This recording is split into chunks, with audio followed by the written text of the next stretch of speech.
this is your event, in part. How do you think Jeb Bush did today? I thought he did great. He had clear, crisp, concise answers as to where his stance is on key national security issues. And while some of the atmospherics surrounding the caucuses are of an entertaining variety, I think it's events like this, actually talking about substance, that will ultimately make the difference. So I appreciate Governor Bush being the 5th one we've done with candidates in Iowa thus far. All the campaigns we talk to say, and it's reflected in some of the public polling too, national security has been an enduringly important issue for voters in this state, Republicans around the country. What do you think Republicans in Iowa want to hear? What do they want to see in their nominee in terms of national security ideas or credentials? Yeah, and it goes back to the initial event of the caucus season, the Steve King Freedom Forum in January, where applause lines weren't immigration or social issues, but it was standing steadfast with Israel, calling radical Islam what it is. I think it's who will prosecute the war on terror aggressively. How do you prove that, though? Well, that's what we're going to find over the next 5 months, and that's one thing we're trying to do with these forums. Let's go beyond that. Okay, so you want to support Israel. You want to push back on Putin's aggression. How are you going to deal with a China economic partner that also is probably going to be our greatest national security threat for the next generation? So let's do these forums around the state and really drill down and make sure the next president is prepared on January 21st, 2017. Taking off your national security hat and putting on your political hat, does it surprise you that that guy, Jeb Bush, is down where he is right now, according to these recent polls, down around 5% in Iowa? It doesn't really surprise me.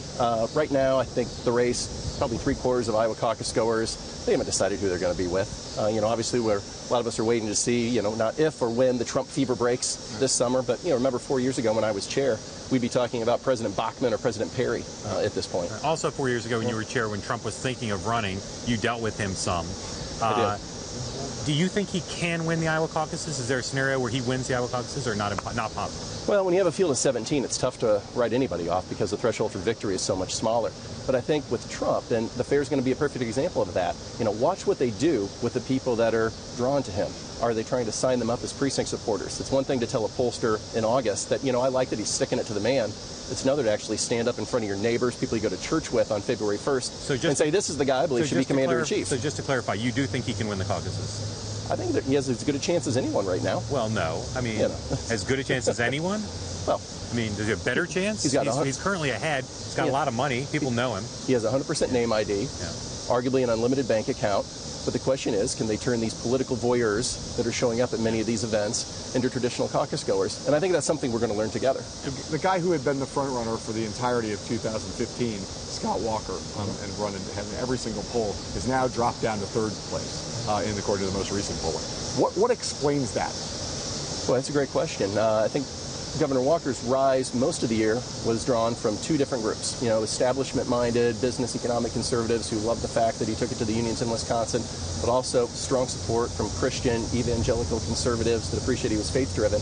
But I think the crowd that really is agitated about what they see coming out of Washington, the anti-establishment mood, right now that energy is with Donald Trump. Some of that energy is with Ben Carson. But I think the Walker team, they understand it's a long slog. We're in Big Ten country. It's going to be at 3 yards in a cloud of dust for the next 5 months. So, I wouldn't be, manning the lifeboats at all if I was Governor Walker. It's hard to measure organization, even if you're somebody like you who's tapped in and understands down county precinct level.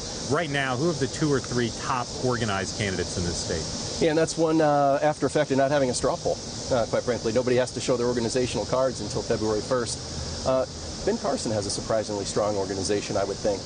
Most people would be, if you go to a Republican event, odds are you're going to see a Carson campaign and a mirror image Carson super PAC signing up volunteers. More than Trump, more than Walker, more than Cruz? Yeah, 2,000. I was just going to say, 2,000 people in Des Moines this past weekend. Trump, again, the key is, are they turning the people showing up into actual volunteers? But when it comes to traditional organizing, Governor Walker has a robust organization, and even Governor Bush is solidly, quietly putting together the type of organization that you need to be successful. We talked before about how Donald Trump's going to fly in on a helicopter and stand with the butter cow. He's going to get a lot of attention. Yeah. The rest of these guys, all of them, many, are going to be competing for attention.